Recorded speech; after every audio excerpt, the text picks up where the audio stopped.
वाहिलं डोळ्यातलं की वृंदावनामध्ये यमुनेचं पाणी सुद्धा खारट आहे. इतकं प्रेम भगवंतावरती करावं, इतकं प्रेम. नद्या वाहिल्या अश्रूंच्या आणि भगवंतांनीही तेवढंच प्रेम दिलं, तेवढंच प्रेम या गोपींवर गवळणींवर करावं प्रत्येक अवतारामध्ये. पंत महाराज म्हणाले भगवंतांचा अवतारच त्यासाठी आहे, भक्ताचा पूर्ण तोपरी सांभाळ करण्याकरता. ऐसी प्रेमाची ही जाती करी स्वार्था वीण प्रीती. काय स्वार्थ आहे हो? भगवंताला असं वाटतं एखादा नामदेव माझ्याकडे यावा, एखादी जनाबाई माझ्यासाठी यावी, तिष्ठत माझ्यासाठी उभी राहावी, माझ्याशी तिने भांडावं, मला जेवण भरवावं नव्हे, त्यांच्या कीर्तनात मी नाचावं, असं त्यांना वाटत नसेल का हो? थोर प्रेमाचा भुकेला, आज भुकेला येतो त्या गोष्टीसाठी. पण मी म्हटलं तसं आमचा अध्यात्म, आमचा परमार्थ हा आमच्या सोयीचा असतो. शिवस्तुतीतला सगळ्यात शेवटचा श्लोक आहे बघा. शास्त्राभ्यास नको, श्रुती पढू नको, तीर्थासी जाऊ नको, योगाभ्यास नको, व्रते मख नको, तीर्थे तपेती नको, काळाचे भय मानसी धरू नको, दुष्टांसी शंकू नको, ज्याची या स्मरणे पतित तरती, तो शंभू सोडू नको. नमः पार्वती पते हर हर हर. असा श्लोक बघा ना, आमच्या सोयीचा अध्यात्म आहे. परवा एका कीर्तनात हा श्लोक मी म्हटले, एक गृहस्थ येऊन भेटले, म्हणाले ताई तो श्लोक लिहून देता का? म्हटलं कुठला? नाही म्हणाले तो नाही का तो. म्हटलं बरेच श्लोक मी म्हटले, त्यातला नेमका कुठला लिहून देऊ? ज्याच्यामध्ये हे करू नको, ते करू नको, ते करू नको असं म्हटलंय ना, तो श्लोक लिहून द्या म्हणाले मला. ब्रह्मचैतन्य गोंदवलेकर महाराजांचं वाक्य फार भारी आहे. महाराज म्हणतात की आमचा परमार्थ हा जगाला दाखवण्याकरता फार असतो. आपला परमार्थ हा जगाला जितका कमी दिसेल ना, तेवढा तो आपल्यासाठी फायदेशीर आहे. लोक काय म्हणतील याचा विचार करून आम्ही जो परमार्थ करतो, त्यापेक्षा माझा भगवंत काय म्हणेल, त्याला काय वाटेल याचा विचार करून जर आम्ही अध्यात्म किंवा परमार्थ केला ना, तर तो भगवंताला जास्त प्रिय ठरेल. कारण तो आमच्या प्रेमाचा भुकेला आहे. ऐसी प्रेमाची ही जाती करी स्वार्था वीण प्रीती. काय केलं हो त्याने? आपुलेपणा खर्ची घाली, आपुल्या दासा ते सांभाळी. किती सांभाळलं, किती प्रेम करावं भगवंतांनी आपल्या भक्तावरती. सर्वस्वपणाला लावलं. द्रौपदीनी हाक मारल्या मारल्या भगवंत भोजनाला बसलेले असायचे. ज्यावेळी दुर्वास भोजनाचा प्रसंग आपण सगळे जाणता, वनवासात असताना द्रौपदीनी हाक मारली, हे गोविंदा, हे कृष्णा, हे माधवा, धाव. त्या क्षणाला भगवंत हजर. जेवायला बसलेले, म्हणाले भूक लागलीये, लवकर जेवायला वाढ, तू बोलावलं म्हणून तसाच आलो. द्रौपदी म्हणाली आक्रीत मांडतोस देवा, माझ्या इकडे जेवायला काही नाही, सूर्यस्थाळीचा काही आत्ता उपयोग नाही. दुर्वास मुनी आलेत, 100 त्यांचे शिष्य घेऊन आलेत आणि भाजीचं पान सुद्धा घरात नाही, काहीच नाहीये, म्हणून तुला बोलावलं आणि तू म्हणतो जेवायला वाढ. भगवंतांनी ती सूर्यस्थाली बघू दे म्हणून द्रौपदीला सांगावं, बघू तरी काय प्रकरण आहे ते तुला दिलेलं. म्हणून सूर्यस्थाली बघितली आणि वर्णन केलंय की त्या थाळीला असं वाटलं की सूर्योदय झाला. कारण चंद्र सूर्य ज्याचे डोळे आहेत असा भगवंत, ज्यांच्या मागे त्याचं तेज आहे असा परमात्मा, त्यांनी पाहिल्या पाहिल्या ते भाजीचं पान एक दिसलं आणि भगवंत म्हणतात की द्रौपदी, हे भाजीचं पान मी सेवन करतो, सगळ्यांनी तृप्तीचा ढेकर द्यावा. या अनंतकोट ब्रह्मांड नायकांनी ठरवल्याप्रमाणे सगळं केलं भक्तांसाठी. प्रत्येक वेळी भगवंत धावून आला. ऐसी प्रेमाची ही जाती करी स्वार्था वीण प्रीती, आपुलेपणा खर्ची घाली, आपुल्या दासा ते सांभाळी. मंगळवेढ्याची गोष्ट आहे, आपल्या सगळ्यांना माहिती आहे. बिदरचा बादशाह दामाजी पंत नावाचे सरदार बादशहाच्या पदरी चाकरी करतायत आणि सगळी कोठारं विकली असा आरोप दामाजी पंतांवरती ज्यावेळी आला ना, त्यावेळी दामाजी पंतांनी भगवंतांना सांगावं, भगवंता तुझं ब्रीद आहे ना, तू योगक्षेम वाहतो, तू सांभाळ करतोस, अनन्य असलेल्या भक्ताचा तू रक्षण करतोस ना, आली या आघाता निवारा या, मागे पुढे उभा राहा, हे सांभाळीत, हे तुझं ब्रीद आहे ना, आता तूच काय ते कर, तू करता करवित आहेस. भगवंतांनी काय करावं? ज्यावेळी धरणं पाठवलं, पकड वॉरंट, शिपाई आले न्यायला, बेड्या घातल्या हातामध्ये, दामाजी पंत निघाले आणि जात असताना नित्य नियमाचा कार्यक्रम, नित्य नियम असलेला भगवद्गीता वाचायला घेतली, ज्ञानेश्वरी वाचायला घेतली आणि 9व्या अध्यायातली ती ओवी डोळ्यांनी वाचली, अनन्य अश्चिंत तो श्लोक वाचला, भगवंत भक्ताचा सांभाळ करतो याची उपरती आली आणि तिथं बरोबर एक पोचपावती मिळाली बरं दामाजी पंतांना, की तुम्ही पाठवलेल्या विठू महाराणी सगळं दाम भरलंय, तुम्ही निर्दोष आहात, माघारी गेलात तरी चालेल. हत्तीच्या पायदळी देणार होते, पण नाही.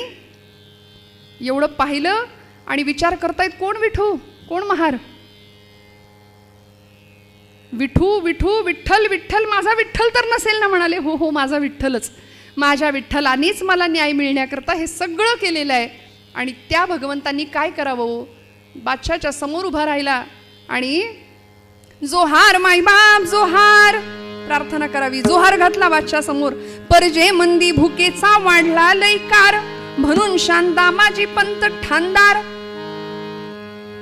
दामाजी पंतांनी जी कोठार विकली ना त्याचं दाम घेऊन आलोय म्हणाले. एवढीशी ती थैली आणली होती, ती पोतडी आणली होती. बघू म्हणाले, मोजून दाखव. आणि जी थैली खाली सोडली तसं खळखळा ओतिल्या मोहरा, खळखळा ह्याची मोजून पावती करा, ह्याची मोजून पावती करा.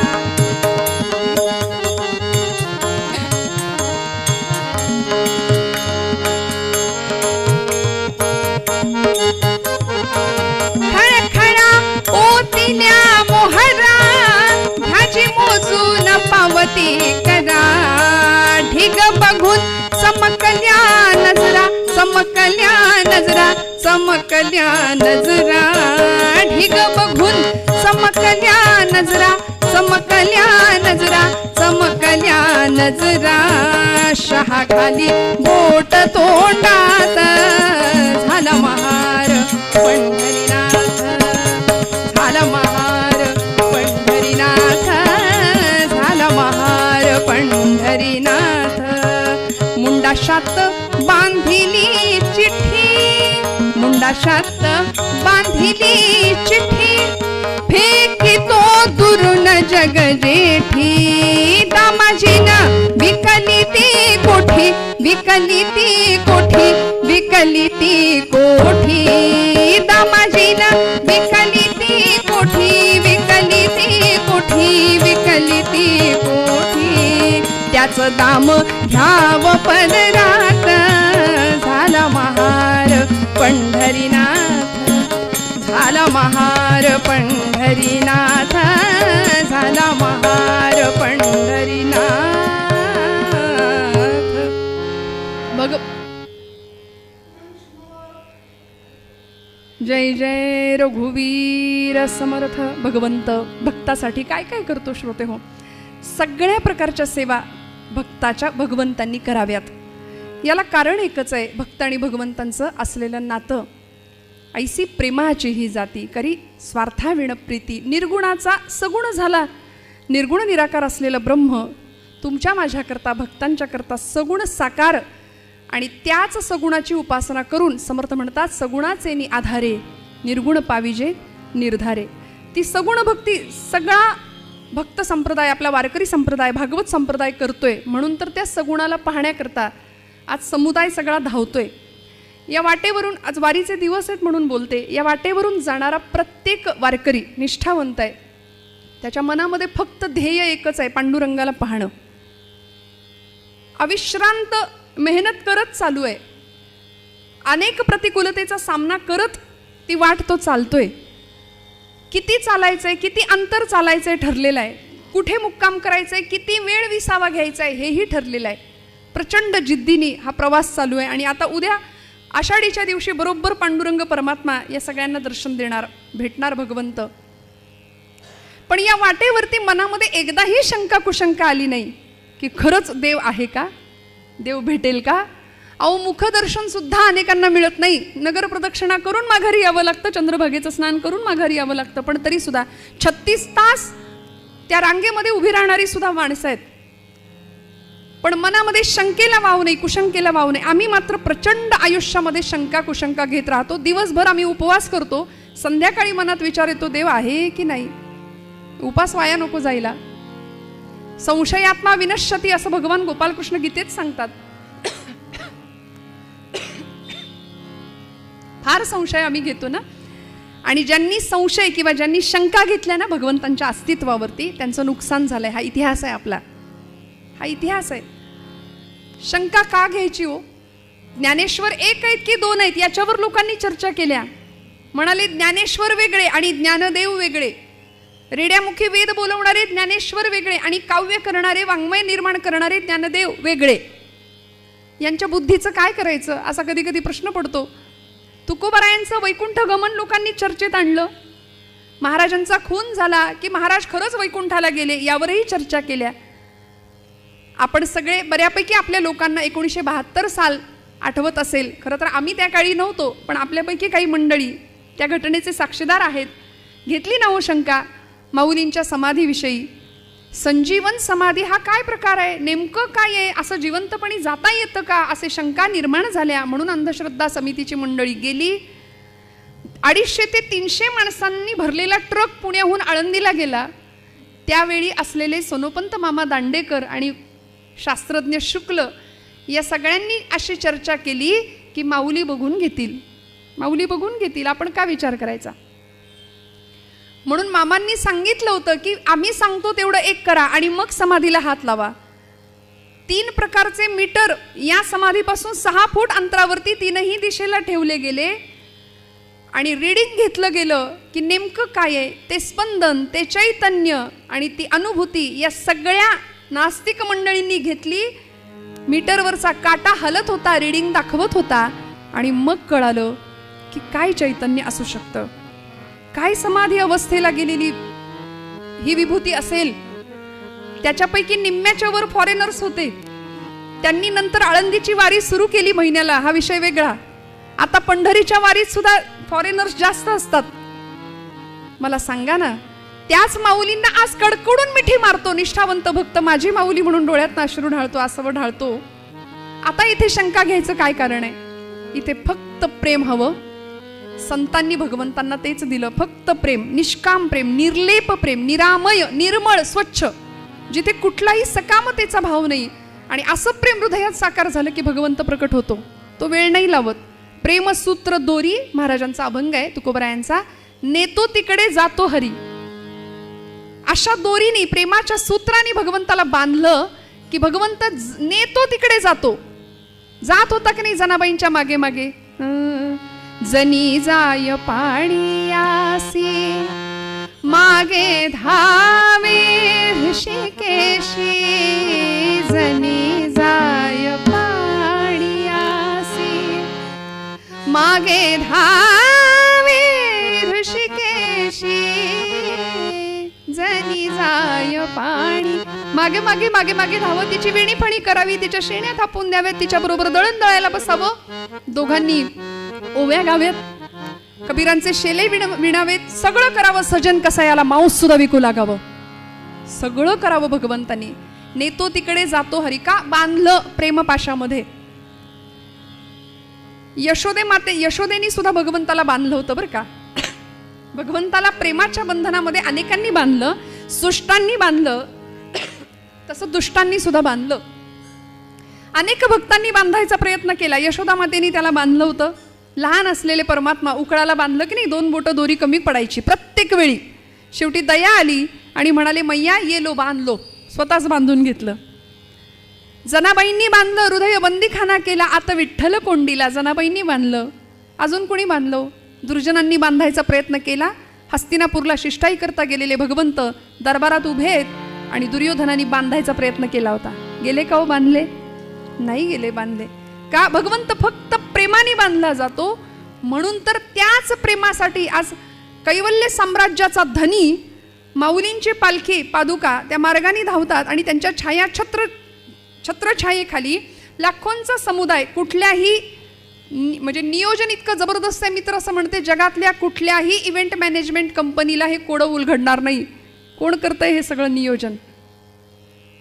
प्रचंड शिस्त आणि प्रचंड सुंदर आनंदामध्ये ही परंपरा अव्याहतपणे चालू आहे शेकडो वर्षांपासून. याला एकच कारण आहे, ऐसी प्रेमाची ही जाती, करी स्वार्थाविण प्रीती, निर्गुणाचा सगुण झाला पंत भजनी रंगला. ऐसी प्रेमाची ही जाती करी स्वार्था वीण प्रीती. भगवान गोपाल कृष्ण पश्चिम सागरामध्ये सोन्याची द्वारका नगरी वसवली. द्वारकेचं ऐश्वर्य आपण सगळे जाणता. समुद्रात वसवली सुवर्णाची नगरी. आणि या नगरीमध्ये भगवंतांचं वास्तव्य असताना एकदा भगवंत हस्तिनापूरला आले. शांतिदूत या सदरामध्ये, बरं का, जगातला पहिला शांतिदूत भगवान गोपालकृष्ण. युद्ध होऊ नये म्हणून प्रयत्न करायला आले होते. त्यानंतर अनेक शांतिदूत आले आणि गेले, पण युद्ध काही व्हायची थांबली नाहीत, लढाया झाल्या. पण भगवंत पहिले शांतिदूत दुर्योधनासमोर उभे आहेत दरबारात आणि समजावून सांगतायत, दुर्योधना, अरे वेड्या, पांडवांना काही नको रे, 5 गावं मावतील एवढी जमीन दे आणि रिकामा हो. कशाला सर्वनाश ओढवून घेता? कारण कुरुक्षेत्रावर हा होणारा नरसंहार हा साधा सुद्धा नसेल, हे धर्मयुद्ध असेल. टाळता आलं तर टाळूया ना, नको रे हट्ट करू. पांडवांना 5 गावं मावतील एवढी जमीन दे आणि रिकामा हो. दुर्योधन अहंकारी होता. दुर्योधन म्हणतो, कृष्णा, तू वरून जसा काळा आहेस तसा आतूनही काळाच आहेस. सगळं माहितीये रे तुझं मला. पांडवांचा पक्षपाती आहेस तू. अरे चल, पांडवांना 5 गावच काय, सुईच्या टोकावर मावेल एवढी जमीन सुद्धा मिळू देणार नाही. जा, काय करायचं ते कर म्हणा. आणि अशा वेळी भगवंत म्हणतात, ठीक आहे, स्वतःच्या कर्मानी मरा आता. निघाले भगवंत, द्वारकेमध्ये आले. आणि द्वारकेतली रम्य पहाटेची वेळ, बरं का, शयनागारामध्ये भगवंत आपल्या मंचकावर पहुडलेत. मंद शीतल सुगंधयुक्त वारा वाहतोय द्वारकेमध्ये. पहाटेची वेळ. अलीकडच्या मंडळींना ही वेळ आणि हा अनुभव माहितीच नाही आता. म्हणजे आपण सगळे मोठे आहात, आपल्याबद्दल नाही सांगत, पण आमच्या पिढीला, नवीन पिढीला किंवा आमच्याही पेक्षा, कारण सगळे सूर्यवंशी आहोत आता आपण. कधी पहाट होते, ब्रह्ममुहूर्त नेमकं कशाला म्हणायचं, काय असतं नेमकं ते, असं सांगावं लागेल आता विस्तार करून, फोड करून. अशी वेळ आली. कारण रात्रभर उशाशी एक डबा ठेवलेला असतो आपण, मोबाईल नावाचं यंत्र असतं. सगळ्यांनाच व्यसन लागलंय की नाही त्याचं, फक्त लहानांना नाही, सगळ्यांनाच आहे. मी कधी कधी गमतीने म्हणते, आमच्या महिला वर्गाचं दूध उतू जातं त्यामुळेच. रोज मोबाईल असतो हातात, चॅटिंग असतं काहीतरी.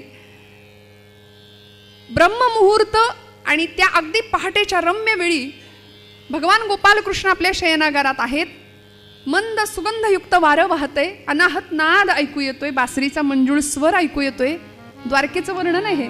रस्त्यावर स्फटिक माणकं पसरलेली द्वारकेच्या. सवत्स गायी फिरतायत, बरं का, द्वारकेमध्ये. सवत्स भगवंतांचा हा छंद होता, गोपालन, गोसंवर्धन आणि गोरक्षण. वत्सासहित गाय आता दिसते का हो? आणि दिसली तरी अशा दुर्दैव अवस्थेमध्ये असते. कायद्याचं राज्य बेकायदेशीरपणे चालवणारी मंडळी समाजात सर्रास वावरतायत. भगवंतांचे आम्ही भक्त म्हणवतो, पण ज्या भगवंतांचे हे छंद होते, गोपालन, गोसंवर्धन आणि गोरक्षण, कायद्याने गोहत्या प्रतिबंधक कायदा लागू असला तरी सुद्धा सर्रास कत्तलखान्यांची संख्या वाढतीये. अनेक सामाजिक संस्थांना यासाठी काम करावं लागतंय पुढे होऊन. कितीतरी गायी वाचवाव्या लागतात. आणि हा भगवंत गोकुळातही गायींवर प्रेम करावं आणि इकडे द्वारकेत सुद्धा सवत्स गायी फिरतायत मोकळेपणे. आणि अशा त्या पहाटेच्या वेळी एक क्षत्रिय त्या द्वारकेमध्ये हजर झाला. रथात बसला होता. वाऱ्याच्या वेगाने रथ द्वारकेच्या दिशेने येत होता. आणि द्वारकेच्या प्रवेशद्वारातून जसा आत प्रवेश केला तसा रथाचा वेग मंदावला. तो क्षत्रिय खाली उतरला, द्वारकेची धूळ मस्तकाला लावली आणि तिथूनच भगवंतांना मनोमन नमस्कार केला.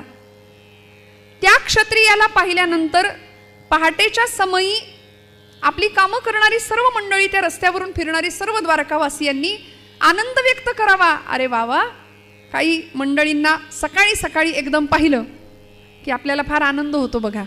काही चेहरे पवित्र असतात, त्यांच्याकडे पाहिलं की आपल्याला खात्री होती की आजचा दिवस माझा उत्तम जाणार आहे.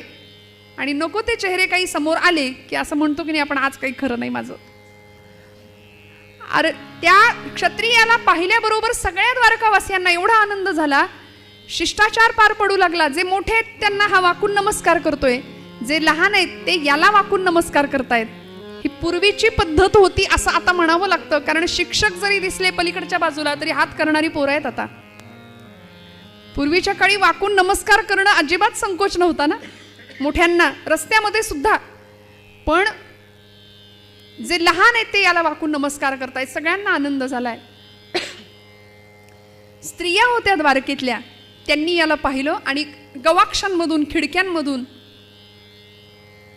त्या अशा त्याला पाहतायत आणि आपापसात चर्चा करतायत. अगं बघितलंस का तो कोण चाललाय? कोण ग कोण ग? अगं तो नाही का तो? अगं कोण ग? हे तुम सुभद्रा हरणेत दियाम यातित्व बुद्धिम हृदि कुर्वतीनाम गवाक्ष मार्गैः कृतवीक्षणानां स्त्रीणां मुखेन्दोस्मित चंद्रिका भूत गोपाल कृष्ण भगवान की जय. अगं तो नाही का तो? हे तुम सुभद्रा हरणेत दियाम. सुभद्राताईचं हरण करावं म्हणून बलराम दादांना फसवून गोपाल कृष्णांच्या सांगण्यावरून रैवतक पर्वतावर जाऊन बसला होता संन्यासी होऊन. त्रिदंडी नावाचा संन्यास घेतला होता, जो कधी घेता येतो कधीही सोडता येतो असा संन्यास घेऊन तो बसला होता तिकडे. पार्थ त्रिदंडी वेश स्वीकारी हलधरासी वंचाया. पार्थ अर्जुन अर्जुन इतका आनंद झाला. आणि कवी वर्णन करतात, गवाक्ष मार्गैः कृतवीक्षणानां स्त्रीणां मुखेन्दोस्मित चंद्रिका भूत. चंद्रिका कुणाला म्हणायचो? प्रतिपदेची जी कोर असते की नाही तिला आपण चंद्रिका असं म्हणतो. कवींचं असं म्हणणं आहे, माझं नाही बरं का.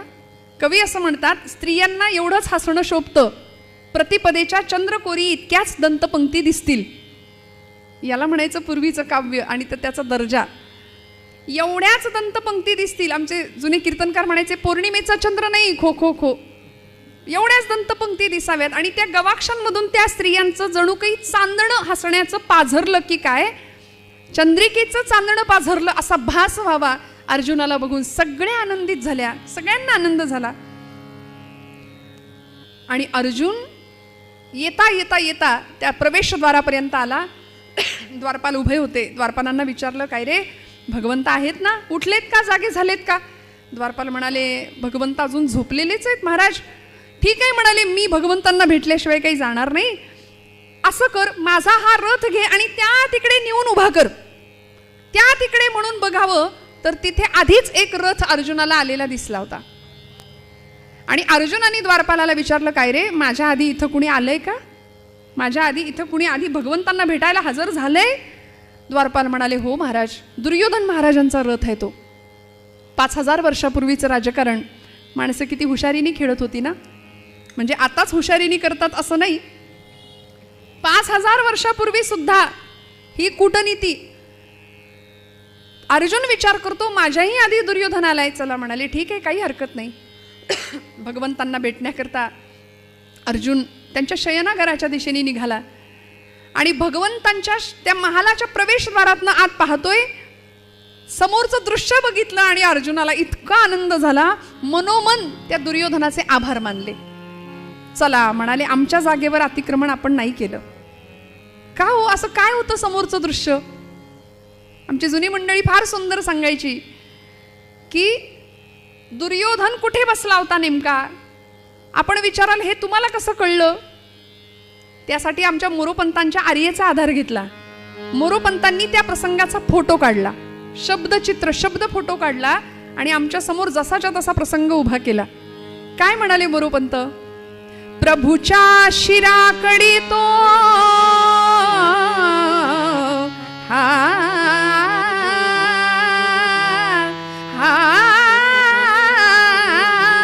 प्रभूच्या शिराकडे तो स्वमहत्वास्तव बसे अकवी मानी. होईल काय हंस, होईल काय हंस, ब्रह्म्याच्या बैसला बकविमानी. रामा राम राम हरे हरे रामा रामा रामा रामा हरे हरे रामा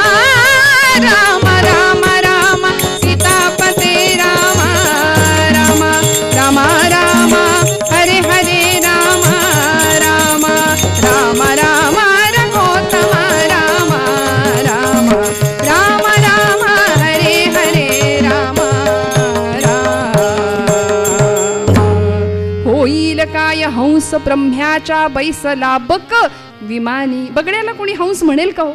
मोठ्या जागी बसला म्हणून मोठे पण मिळालं असं नाही ना होत. मोठे पण अंगी असावं लागतं, ते कष्टाने मिळवावं लागतं.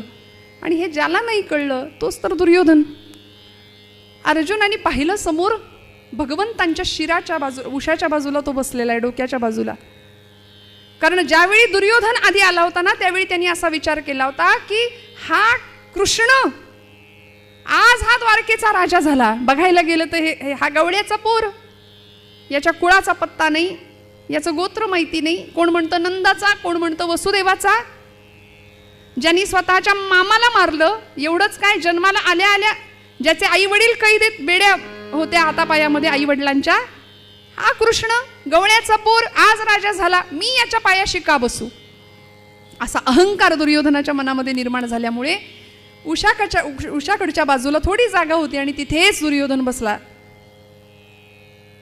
अर्जुनाने ते दृश्य पाहिलं, मनामध्ये इतका आनंद झाला, आतमध्ये प्रवेश केला आणि दुर्योधनाच्या त्या भगवान गोपालकृष्णांच्या पायाशी बसला. बरं का, मनातला भाव इतका सुंदर आहे. ऐसी प्रेमाची ही जाती करी स्वार्था विण प्रीती, आपुलेपणा खर्ची घाली आपुल्या दासात ते सांभाळी. काय भगवंतांचा आणि भक्ताचा भाव आहे, काय प्रेमाचं नातं आहे. अर्जुनाने भगवंतांच्या पायाशी बसावं आणि हळूवार हाताने पायाला असा स्पर्श करावा, हळूवार हाताने पाय चेपायला सुरुवात केली. भगवंतांनी तो स्पर्श ओळखला आणि ताडकन उठून उभे राहिले, उठून बसले. अर्जुनाच्या मनातला एकच भाव होता, त्याचं लक्षही नाही भगवंत उठलेत. हळूवार हाताने पाय चेपणं चालू आहे, मनातली भावना एकच आहे, आम्ही देवाचे पायिक पायिक देवाचे पायिक.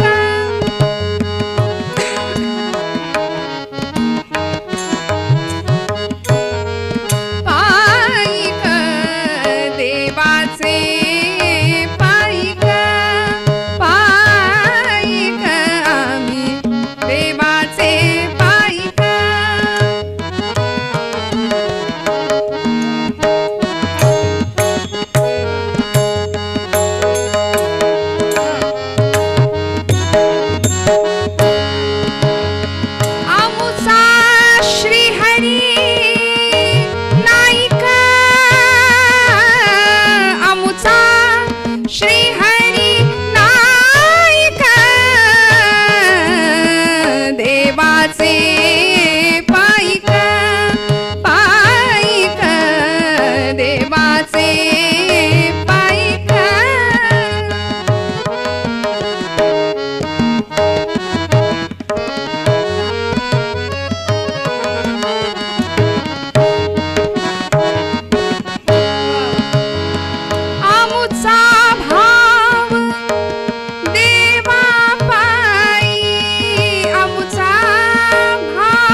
अर्जुनाच्या मनामध्ये आम्ही देवाचे पायिक, आमुचा भाव देवा पायी, आम्ही देवा वाचून नाही.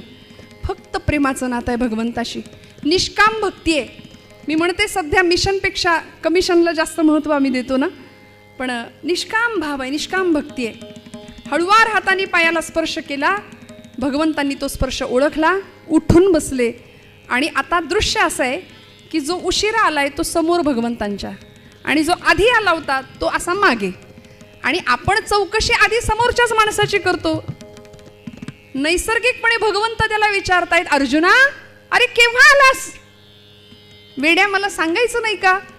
मी असा झोपून राहिलो, तू आलास. कसं बरं दिसतं का बघ बरं. अरे आता मी गृहस्थाश्रमी आहे, काहीतरी आमचं कर्तव्य आहे. तू आल्यानंतर अतिथीचा सन्मान करणं, सेवा करणं. तू पाहुणा म्हणून आलास खरं, पण आधी सांगितलं असतंस तर तुझ्या स्वागताची काहीतरी तयारी केली असती, काहीतरी तयारी केली असती, पूर्वतयारी. आता हा तू असा आलास आणि मी झोपून राहिलो, बरं नाही दिसत. बरं ठीक आहे अर्जुना, सगळं ठीक आहे ना पार्था. आमची कुंती आत्या, युधिष्ठिर दादा, भीम दादा, नकुल, सहदेव सगळे आनंदात आहेत ना. आमची द्रौपदी ताई सगळे खुशाल आहेत ना. भगवंत आपले विचारतायत. अर्जुन हो देवा, हो सगळं छान आहे, सगळं छान आहे असं सांगतोय. आणि इकडे मागे लालबुंद चेहरा, तळपायाची आग मस्तकाला पोचतीये. लोक याला कृष्ण म्हणतात, द्वारकेचा राजा म्हणतात, द्वारकाधीश म्हणतात. याला एवढं साधं कळू नये की जो आधी आलाय त्याची चौकशी आधी करावी, जो नंतर आलाय त्याच्याकडे नंतर बघावं. याला एवढं साधं कळत नाही. आणि आपण आलोय हे दुर्योधन, हे कृष्णाला कळावं म्हणून दुर्योधन असा खाकरला थोडासा मागून, आवाज दिला भगवंतांना. काहींचं बघणं बोलणं सूचक असतं की नाही खाकरणं. मी आलोय हे कळावं. आणि भगवंतांनी असं चमकून बघितलं मागे. भगवंत म्हणाले वा वा वा, तुम्ही पण आलात का दुर्योधना? काय योग आहे म्हणाले आज, दुर्मिळ योगायोग. अरे 2 पक्षांचे 2 वीर एकाच दिवशी एकाच वेळी मला भेटायला आलेत. काय योगायोग आहे. दुर्योधन म्हणाला कृष्णा, हा तुझा लाडका माझ्या कितीतरी मागून आलाय. मी आधी आलोय, मध्यरात्रीच येऊन बसलोय, तुझ्या उडण्याची वाट बघत बसलोय. बरं ठीक आहे म्हणाले, काळजी कशाला करतोस, आलात ना दोघंही. तुम्ही दोघंही माझ्या नात्यातले आहात भगवंत म्हणत आहेत. अर्जुन माझ्या नात्यातला आहे, माझ्या आत्याचा मुलगा आहे, तसा तू त्याचा भाऊ, मग तुझंही माझं नातंच आहे. पण अर्जुन माझ्या नात्यातला आहे. दुर्योधना तू नात्यातला आहेस म्हणाले. अर्जुन ज्यातला आहे त्यातलं तू नाही. म्हणून तर आपण ती नाती गोती म्हणतो की नाही, जी गोत्यात आणतात तीच नाती असतात. मराठी भाषा फार गोड आहे हो. नाती. भगवंत सांगतायत दुर्योधना ठीक आहे असू दे, काळजी करू नको, रागवतोस कशाला. अरे तुम्ही दोघंही आला, तुम्ही दोघंही माझे आहात. देव आपलं, देवानी आपलं म्हणायला भाग्य लागतं श्रोते हो. आपलं असं आहे, आपुला तो एक देव करूनी घ्यावा, तेणे विण जीवा सुख नो, हे तुकोबराय सांगतात की नाही. आपण काय करतो, देवाला आपलं नाही म्हणत, देवाकडून सगळं आपल्याला पाहिजे असतं. देवाकडून हवंय, देव नको आहे कुणाला. भगवंतांनी आपलं म्हटलं, तुम्ही दोघंही माझे आहात, बोला कशा करता आला आहात. एवढ्या मध्यरात्री दुर्योधना तू येऊन बसलायस, अर्जुना तू आलायस, कशा करता आलात. दोघांनीही आपल्या येण्याचं कारण सांगावं की भगवंता कुरुक्षेत्रावर युद्ध निश्चित आहे, आता धर्मयुद्ध, आणि या युद्धाकरता आम्ही तुझी मदत मागायला आलोय, तू आम्हाला मदत केली पाहिजे. दुर्योधन म्हणतो युद्धशास्त्राच्या नियमानुसार जो आधी आलाय त्याला आधी मदत करावी. भगवंत म्हणाले काळजी करू नका, हे मला ठाऊक होतं तुम्ही दोघेही येणार आहात, आलाच आहात, मी मदत करणार, मी तुम्हाला मदत करणार. पण या भगवंतांच्या पण मध्ये बराच अर्थ समाविष्ट होता. भगवंत म्हणाले मी तुम्हाला मदत करतो, पण माझ्या मदतीचे मी 2 मोठे हिस्से केलेत म्हणाले, 2 भाग केलेत. ते भाग असे आहेत, एका बाजूला मी एकटा उभा राहीन आणि मी कसा, हातात शस्त्र धरणार नाही, न धरी शस्त्र करी मी, हातात शस्त्र नाही धरणार, युद्ध नाही करणार. दुसऱ्या बाजूला माझं सगळं सैन्य असेल, माझी सगळी नारायणी सेना दुसऱ्या बाजूला असेल, आणि हातात मी निहत्ता, मी शस्त्र धरणार नाही. हा, पण गोष्टी सांगेन युक्तीच्या 4 चांगल्या युक्तीच्या गोष्टी तुम्हाला सुचवेन. माझ्या मदतीचे मी हे 2 भाग केलेत, एका बाजूला मी एकटा, दुसऱ्या बाजूला माझं सगळं सैन्य, सगळा शस्त्रसाठा. बोला कुणाला काय हवंय. भगवंत सांगतात ना करी धरी शस्त्रास, ना करी धरी शस्त्रास, ना करी धरी शस्त्रास,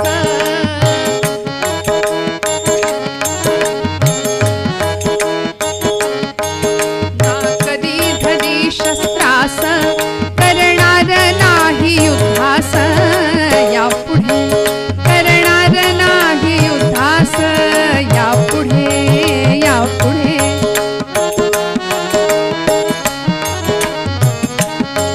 सांगेन 4 गोष्टीस, सांगेन 4 गोष्टीस, सांगेन, सांगेन.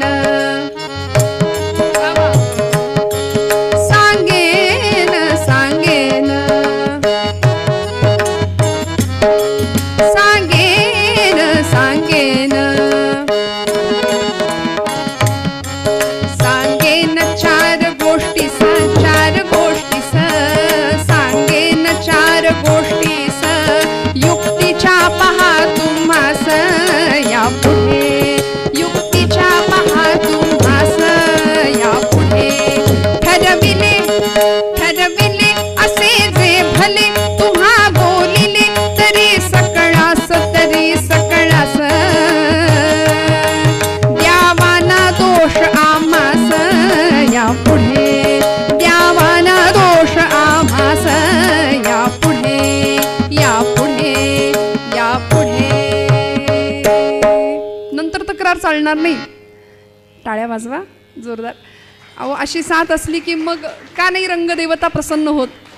तुकोबराय म्हणतात, रंगी ओढवावी रंगकथा, पुरवी मनोरथा माय बापा. भगवंताची उपस्थिती कीर्तनामध्ये असते नाही का. त्याचा तो पत्ताच त्यांनी दिलाय ना. नाहम वसामी वैकुंठे योगिनाम हृदय रवो मदभक्ता यत्र गायंती तत्र तिष्ठामी नारदा.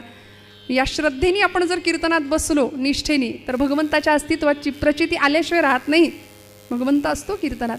भगवंत सांगतायत या दोघांना की मी असा आहे, मी एका बाजूला हातात शस्त्र धरणार नाही, युद्ध करणार नाही, दुसऱ्या बाजूला माझी सगळी नारायणी सेना. बोला लवकर काय पाहिजे. दुर्योधन तयारच होता हो. तो म्हणाला मी आधी मागणार आहे, कारण मी आधी आलोय. युद्धशास्त्राचा नियम आहे, आधी आलेल्याला आधी द्यायचं.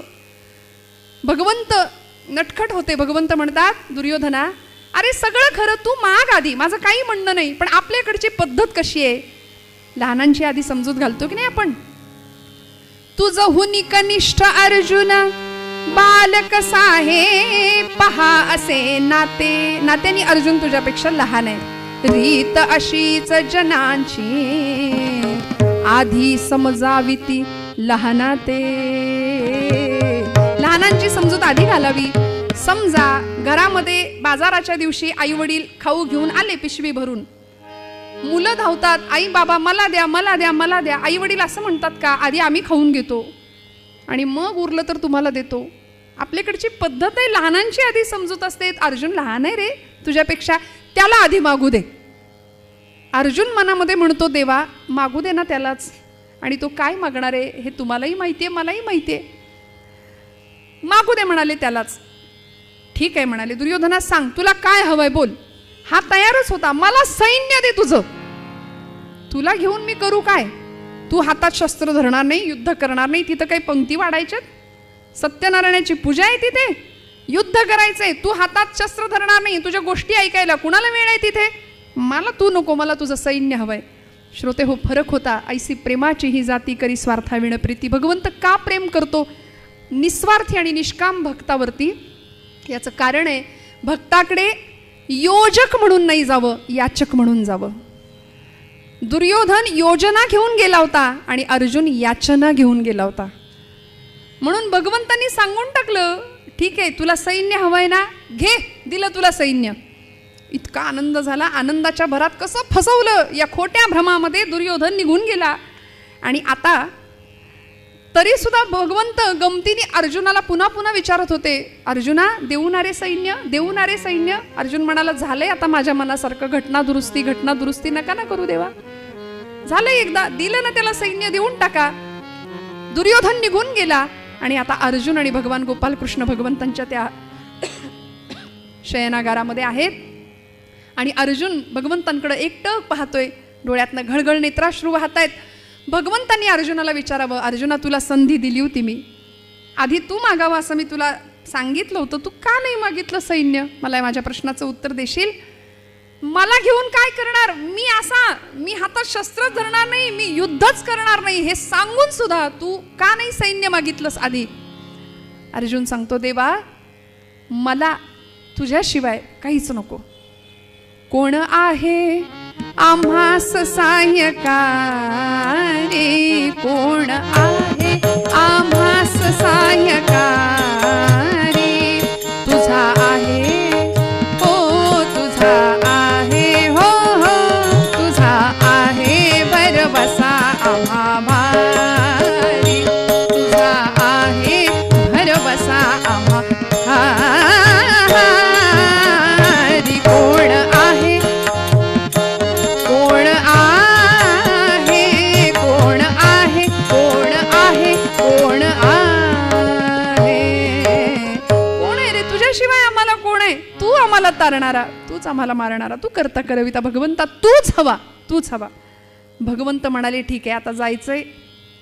तुझं ते युद्ध किती दिवस चालेल याची मला काही कल्पना नाही. किती दिवस मला तुमच्याकडे राहावं लागेल याची काही कल्पना नाही. दुर्योधना अर्जुना चला निघूया म्हणाले. पण जाताना आमच्या मंडळींपैकी सोबत जर मी कुणाला घेतलं तर तुझी काही हरकत नाही का रे. हरकत नसेल ना. अर्जुन म्हणाला देवा घ्या, पण एकीलाच कुणाला तरी घ्या. कारण तुमच्या मंडळी म्हणजे 16,108. आपण जसं थोडंसं स्मितहास्य या गोष्टीला करता की नाही पटकन 16,108. काय गंमत आहे बघा ना. मला कधी कधी असं विचारावंसं वाटतं, भगवंतांच्या पत्नी किती? पटकन श्रोत्यांमधून उत्तर येतो 16,108. काल कीर्तनाला अभंग कुठला घेतला होता याचं उत्तर मिळायला वेळ लागतो. आम्ही हे बरोबर लक्षात ठेवतो ना. अर्जुन म्हणाला, देवा 16,108 एवढी संख्या आहे, एकीलाच कुणाला तरी घ्या, नाहीतर सैन्यासाठी जेवढं आणलंय ना ते सगळं मंडळींवर खपायचं म्हणाले. त्यामुळे एकीला कुणाला तरी घ्या. भगवंत म्हणाले, तू सांग कुणाला घेऊ, कोण येऊ दे माझ्यासोबत. अर्जुन तयार होता. अर्जुन म्हणाला, देवा सत्यभामा देवींना घ्या, कारण त्यांचा युद्धातला पायगुण चांगला आहे. नरकासूर वधाच्या वेळी सत्यभामा देवी त्या रात्रीच्या घनघोर अंधारामध्ये जे युद्ध झालं भौमासुरासोबत, नरकासुरासोबत, त्या युद्धामध्ये सत्यभामा देवी होत्या. सत्य म्हणजे जिथं सत्य आहे तिथे विजय आहे. भा म्हणजे बुद्धी प्रतिभा, जिथं बुद्धी आहे तिथं विजय आहे. आणि मा म्हणजे लक्ष्मी, जिथं लक्ष्मी आहे तिथं विजय आहे. सत्यभामा देवींचा पायगुण चांगला आहे, त्यांना घ्या. आणि सत्यभामा देवी निघाल्या बरं का, तयारीने निघाल्या. भगवंत आणि सत्यभामा देवी रथामध्ये बसल्या. अर्जुन रथाचं सारथ्य करत निघालेत. आता रथ जसा पुढे जायला लागला ना तसं सत्यभामा देवींना भगवंत सांगतायत, सत्यभामे आता बघ माझी माणसं माझं कसं स्वागत करतील. देवाला आपलं म्हणणाऱ्यांबद्दल देवाला फार खात्री असते श्रोते हो, फार खात्री असते. हा माझा आहे, भगवंतांनी आपलं म्हणावं. माझी माणसं माझं स्वागत कसं करतील बघ. भीमदादा, युधिष्ठिर दादा, नकुल, सहदेव, एवढंच नाही माझी बहीण द्रौपदी अशी माझ्या स्वागतासाठी सिद्ध असेल, सज्ज असेल. बक्षील आता सगळं अंतर पुढे निघालंय. आणि सत्यभामा देवी आपल्या हो हो हो हो आता हे बहिणीचं कौतुक करतायत. आणि ते नातं मला तर असं वाटतं बहुतेक तेव्हापासूनच काहीतरी बिघडलं की काय भाऊजाईचं. सत्यभामा देवींना हो हो हो चालेल म्हणाले, ठीक आहे बघूया आता बघूया. आणि जसं भगवान गोपालकृष्ण आले, श्रीहरी आले, श्रीहरी आले, भगवंत आले, सगळ्यांना आनंद झाला. सगळेजण जमा झाले स्वागतासाठी. युधिष्ठिर दादा, भीमसेन, नकुल, सहदेव सगळी मंडळी जमली आहेत. आणि भगवंतांची नजर शोधतीये द्रौपदीला. माझी द्रौपदी कुठे आहे? माझी द्रौपदी, माझी बहीण कुठे आहे? माझी द्रौपदी. आता सत्यभामा देवी बोलल्या, म्हणाल्या इतका वेळ माझी बहीण माझी बहीण माझी बहीण जीव ओवाळून टाकायचं चाललं होतं ना, चला म्हणाले इथं कुणी नाही तुमचं स्वागत करणार. सारखं आपलं माझं माझी बहीण जीव ओवाळून टाकलाय. बहीण म्हणे दादा दादा, ओवाळणी व्यवस्थित पोहोचते की नाही तोपर्यंतच. कुठपर्यंत? काही नाही इथं तुमचं कोणी स्वागत करायला, चला म्हणाले माघारी. भगवंत म्हणतायत नाही सत्यभामे थांब थांब, माझी द्रौपदी आली पाहिजे, तिने माझं स्वागत केलं पाहिजे, तिने माझं औक्षण केलं पाहिजे. कुठं आहे द्रौपदी? सगळ्यांना विचारलं. कासावीस झाले भगवंत. देवभक्तासाठी व्याकुळ होतो. म्हणून भगवंत म्हणतात ना, माझ्याकडे माझ्या दोन गोष्टी आहेत, माझी भक्ती आणि दुसरी गोष्ट आहे माझी माया. भक्तांनी काय हवं ते मागावं. भक्तांनी विचारावं, देवा नेमका फरक काय आहे रे दोघांमध्ये, भक्तीमध्ये आणि मायेमध्ये नेमका फरक काय? भगवंत म्हणतात, तुम्ही जर माया मागितली ना तर माझी माया तुम्हाला नाचवेल. आणि तुम्ही जर माझी भक्ती मागितली तर तुम्ही केलेल्या भक्तीमध्ये मी नाचेन. भगवंत नाचतो भक्तीमध्ये. थोर प्रेमाचा भुकेला हाची दुष्काळ तयाला. या प्रेमाचीच कमतरता भगवंतांना होती. द्रौपदीसाठी कासावीस झालेले भगवंत तिष्ठत उभेत. नाही द्रौपदी समोर आली पाहिजे, द्रौपदी समोर आली पाहिजे. युधिष्ठिराला सांगितलं, दादा द्रौपदीला घेऊन या. चौकशी केली. द्रौपदी कुठे बसली होती? क्रोधागारात बसली होती, केशसंभार असा सोडून. पूर्वीच्या काळी असा असायचं बरं का श्रोते हो. राग आला की बसायचं एक ठिकाण, कोपगृह किंवा क्रोधागार असं त्याला म्हणायचं. राग आला की तिकडे जाऊन बसायचं. किती छान ना, म्हणजे किती मस्त असेल, आपल्याला कल्पना करून सुद्धा किती छान वाटतंय. राग आला की तिकडे त्या खोलीत जाऊन बसायचं. म्हणाले आता कुठे आहे ते? आता गरजच नाही म्हणले, सगळं घरच झालंय क्रोधागार, सगळं घर क्रोधागार झालंय, वेगळ्या जागेची गरजच नाही. द्रौपदी क्रोधागारात जाऊन बसली होती, केशसंभार असा सोडलेला, रागाने लालबुंद झाली होती.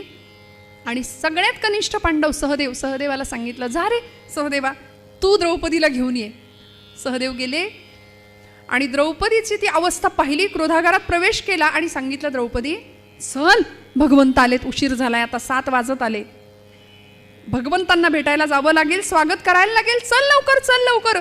द्रौपदी म्हणते येणार नाही, येणार नाही, येणार नाही, येणार नाही, काय लावलंय? अगं द्रौपदी विसरलीस का?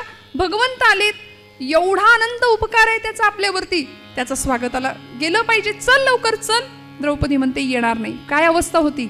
रागाने लाल झाली, क्रोधाते पावली, रागाने लाल झाली, क्रोधाते पावली, रागाने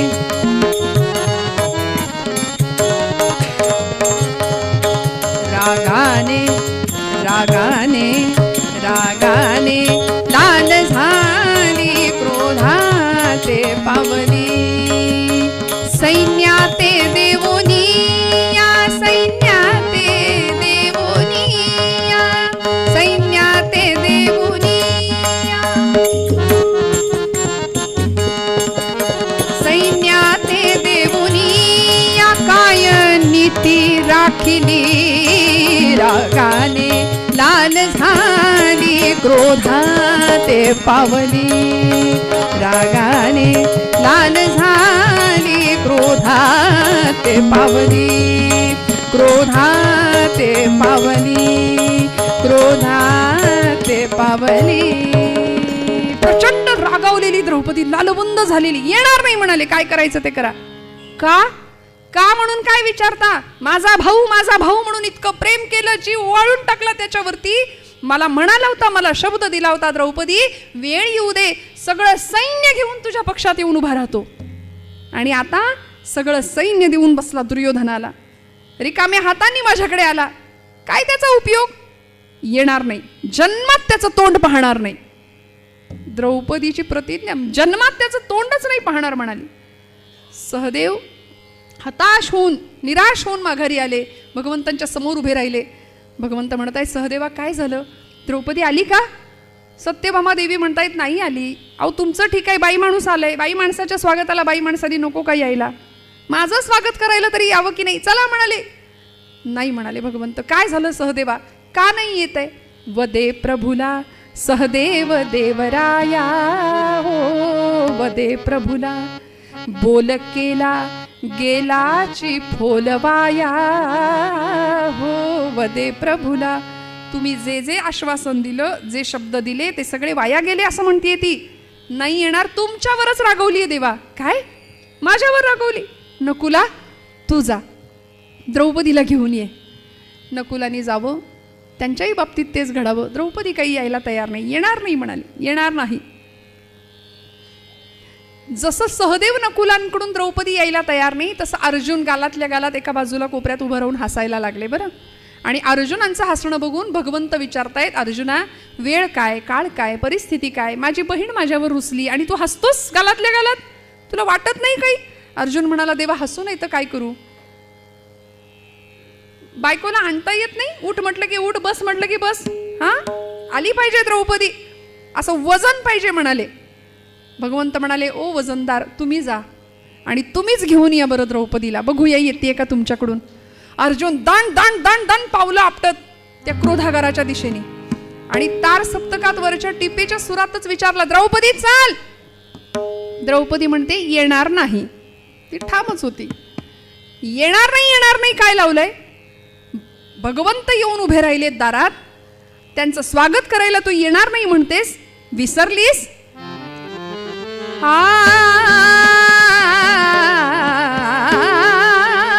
प्रभुवरी कारुसली सप्रमदे, प्रभुवरी कारुसली सप्रमदे, प्रभुवरी कारुसली.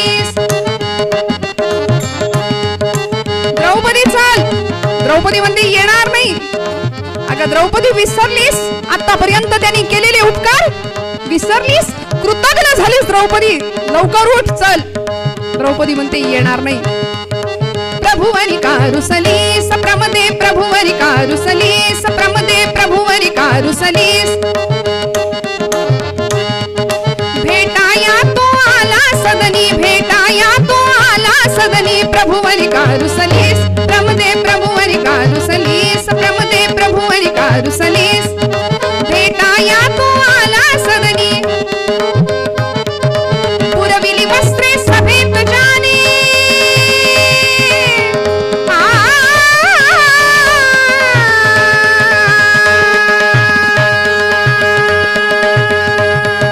पुरविली वस्त्रे सभेत जाने तोच रणी यश दे प्रमदे प्रभुवरी गारुसलीस प्रमदे प्रभुवरी गारुसलीस प्रमदे प्रभुवरी गारुसलीस गारुसली गारुसलीस.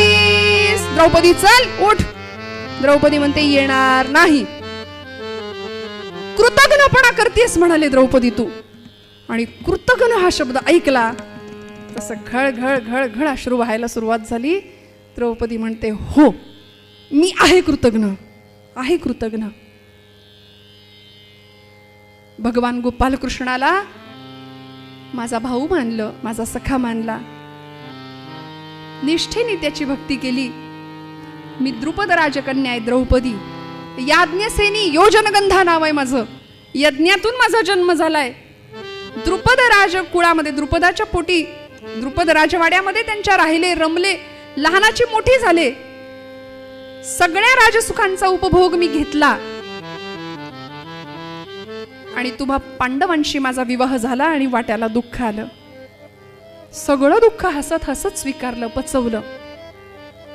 भर दरबारामध्ये झालेला अपमान सुद्धा सहन केला. केसांना धरून फरफटत आणलं होतं दुःशासनाने.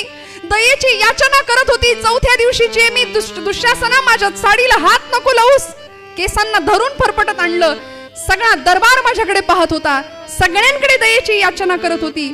रथी महारथी एकापेक्षा एक पराक्रमी वीर असलेले आपण सगळे खाली माना घालून बसला होतात. सगळं सहन केलं. तुमच्या बरोबर अज्ञातवास स्वीकारला, वनवास स्वीकारला आणि आता निर्णायक क्षण आहे. आता धर्मयुद्ध आहे. धर्माचा विजय व्हावा ही अपेक्षा आहे. आणि म्हणून त्यांनी मला शब्द दिला होता ना सगळं सैन्य घेऊन येतो म्हणून थोडी अपेक्षा करते 4 दिवस सुखाचे अनुभवायला मिळावेत. सगळं सैन्य घेऊन यावं. पण हा बघा सगळं सैन्य नाही आणलं, रिकामा आला. सगळं सैन्य दुर्योधनाला दिलं. जन्मात त्याचं तोंड पाहणार नाही. आणि द्रौपदी रडायला लागली. तिचं रडणं बघून अर्जुन आल्या पावली माघारी. भगवंत म्हणाले काय झालं वजनदार गेला होतात, आली नाही द्रौपदी? देवा नाही येत आहे द्रौपदी. कोण आणणार हो द्रौपदीला? परिस्थिती अशी बिकट झाली की द्रौपदीला आली पाहिजे. तिचं सांत्वन भगवंत करायला बघतायत. ऐशी प्रेमाची ही जाती करी स्वार्थाविण प्रीती. भगवंत स्वार्थाशिवाय भगवंत भक्तावरतीही किती प्रेम करतो. द्रौपदी आली पाहिजे. कासावीस झालेत. आणि अशा वेळी द्रौपदीला आणणार कोण? आणि मग आमचे भीम दादा उठले. भीमसेन महाभारतातला असं पात्र आहे, अशी व्यक्तिरेखा आहे, असं व्यक्तिमत्व आहे की लोकांनी असं समजावं ज्यांच्याकडे भरपूर बल असतं त्यांचा वरचा मजला रिकामा असतो असं आपण बऱ्याचदा म्हणतो. पण महाभारतातला भीम आणि ते बलभीम बुद्धिमत्ताम वरिष्ठम दोघंही मारुतीराय सुद्धा आणि बलभीम भीम सुद्धा भीमदादांनी सांगावं मी आणू का द्रौपदीला? भगवंत म्हणाले हो भीमा तू द्रौपदीला घेऊन येशील, माझा विश्वास आहे तुझ्यावर. भीमदादा हुशार होते. म्हणाले मी आणतो. तुमचं हे भावा बहिणीचं बिघडलेलं प्रेम मी दुरुस्त करतो, मी सगळं नीट करतो. पण मला काय देणार? मला काय मिळणार त्या बदल्यात? भगवंत म्हणाले भीमा तुला हवं ते माग, तुला जे हवं ते माग, मी तुला द्यायला तयार आहे. बघा देवा नंतर माघार नाही घ्यायची, मी मागेन ते द्यावं लागेल. हो भीमा सांग काय हवंय तुला? आणि भीमाने सांगावं देवा द्रौपदीवर जेवढं प्रेम करताना तेवढं प्रेम माझ्यावर करा. ऐसी प्रेमाची जाती करी स्वार्थाविण प्रीती. द्रौपदीवर जेवढा जीव लावताना तेवढा मला लावा, तेवढं माझ्यावर प्रेम करा. कधी वाटतं का असं आपल्याला? भगवंत म्हणाले भीमा अरे मी तुझ्यावरही तेवढाच प्रेम करतो. नाही आमच्यावर 20 पैसे 40 पैसे असेल, द्रौपदीवर कसं बंदा रुपये आहे. तिच्यासाठी रडताय, तिच्यासाठी कासावीस होताय. ती येत नाही म्हणून इतकी जीवाची उलघाल होतीये तुमच्या. माझ्यावर तेवढं प्रेम करा. एक भक्त असं सांगू शकतो हट्टानी बरं का भगवंताला. भगवंत म्हणतात जा भीमा केलं तुझ्यावर तेवढंच प्रेम केलं, जा माझ्या द्रौपदीला घेऊन ये. आणि भीमदादा निघाले. नेहमीप्रमाणे ती गदा आहे खांद्यावर. दण दण दण पावलं आपटत आणि त्यांचा तो आवेश बघितला आणि म्हणाले, ए भीमा थांब, ती गदा खाली ठेव, तू जाशील द्रौपदीला आणशील, पण मला चांगल्या परिस्थितीत बघायचंय तिला, द्रौपदीला मला नीट बघायचंय बाबा. भीम माघारी वळले आणि म्हणाले, देवा काळजी करू नका, आता ही गदा माझ्याकडे नेहमी असणारच आहे, मी एक नाटक करणार आहे म्हणाले देवा, मी एक नाटक करणार आहे, मी असं सांगणार द्रौपदीला की या गदेने मी तुम्हाला मारणार आहे. बघा देवा लक्षात ठेवा, हे नाटक आहे, या गदेनी मी तुम्हाला मारणार आहे असं मी द्रौपदीला सांगणार आहे, हे तुम्ही लक्षात ठेवा. भगवंत म्हणले तू लक्षात ठेव, नाही तर मारशील आणि मग म्हणशील नाटक होतं. नाटकाची मला सवय चांगली आहे म्हणाले लहानपणापासून, नाटक काही मला नवीन नाही, जा द्रौपदीला घेऊन ये. भीमदादा निघाले आणि त्यांच्या ते येण्यावरनं आणि पावलांवरनंच द्रौपदीने ओळखलं कोण आलंय. आतापर्यंत जागची हल्ली नव्हती, आता म्हणाली जर आपण उठून उभे तरी राहिलो नाही ना तर उचलून केव्हा बाहेर नेतील आपल्याला कळायचं नाही, उभं राहूया म्हणून उभी राहिली. आणि कानावर शब्द पडले, द्रौपदी बरं केलंस म्हणाले, जन्मात त्याचं तोंड पाहणार नाहीस ना, नाहीतरी आहेच काय पाहण्यासारखं, वरून काळा तसा आतून काळा. सगळं सैन्य देऊन बसला दुर्योधनाला, रिकामे हात हलवत इकडे आलाय, न धरी शस्त्र करी मी वगैरे सांगतोय, गोष्टी सांगेन युक्तीच्या चार, काय उपयोग आहे. बरं केलंस द्रौपदी, जन्मात त्याचं तोंड पाहणार नाही, मी पण नाही पाहणार.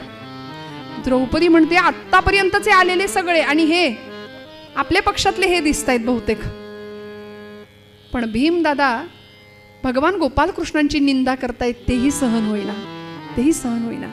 काळजात चरकन वेदना झाली आणि भीमांना अजून अवसान चढलं. माघारी फिरली द्रौपदी आणि म्हणाली, काय म्हणालात, जन्मात त्याचं तोंड पाहणार नाही, अगं आहेच काय पाहण्याकरता, त्यापेक्षा असं करतो द्रौपदी, तूही ठरवलंयस ना पाहायचं नाही, मीही ठरवलंय. अगं पण तो असा आहे वेडा, आज नाही उद्या समोर येईल आपल्या आणि त्याला पाहावं लागेल आपल्याला, त्यापेक्षा आजच काय तो कार्यक्रम सगळा सोक्ष मोक्ष लावून टाकतो, ही माझी गदा घेतो आणि निकाल लावतो, संपवतो म्हणाले त्याला आजच्या आज, असं म्हटले. आणि द्रौपदीच्या काळजात चरकन वेदना झाली. धावली द्रौपदी भीमांच्या दिशेने, पाय धरले, कृष्णाला मारू नका, माझ्या कृष्णाला मारू नका.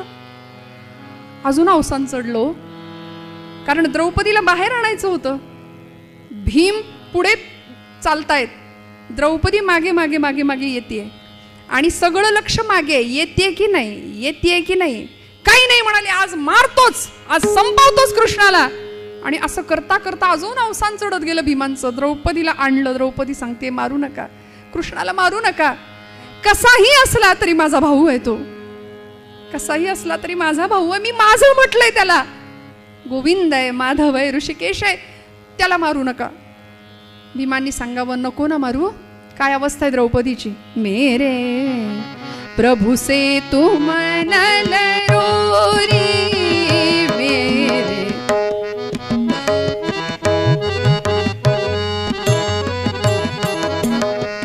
प्रभु से तू मनल रोरी, मेरे प्रभु से तू मनल रोरी.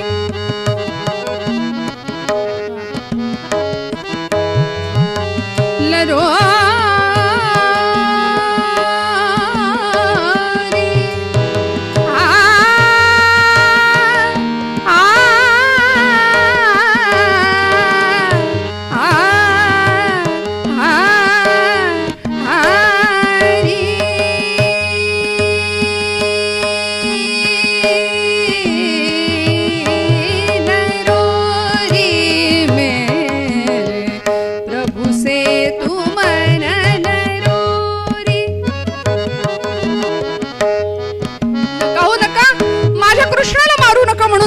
बाहेर आली. भीमदादांनी सांगावं मारू नको ना द्रौपदी, मारू नको ना त्याला, मग त्याचे पाय धर आणि तुझ्यामुळे त्याच्यावर गदा उगारेन असं म्हटलं म्हणून माझे पाय धर. द्रौपदीने क्षमा मागावी, भगवंतांच्या समोर जावं आणि भगवंतांनी सांगावं, द्रौपदी अगं वेडी की खोळी, तू सगळं सैन्य दुर्योधनाला दिलं, सगळं सैन्य दुर्योधनाला दिलं, रिकाम्या हाताने आलो याच्यासाठीच रागावलीस ना, पण वेडे विसरलीस माझं प्रेम तुम्हा पांडवांवरती आहे, मी धर्माच्या बाजूने आहे, धर्माचा विजय व्हावा ही माझी इच्छा आहे, त्यासाठीच तर माझा अवतार आहे. आणि माझी नारायणी सेना दुर्योधनाकडे जरी असली तरी ती माझी आहे. माझ्या शब्दाबाहेर कसं असेल सगळा व्यवहार माझ्या परवानगीनेच होणार आहे. म्हणून युद्धात उद्या काय घडणार आहे सगळं आधी कळत होतं. त्यामुळे काळजी करू नको, आपलाच विजय होणार आहे. द्रौपदीचं सांत्वन या प्रसंगामध्ये भगवंतांनी केलं. ऐसी प्रेमाची ही जाती करी लाभाविण प्रीती. पंत महाराज हाच आशय मूळ पदामध्ये आपल्याला सांगतात.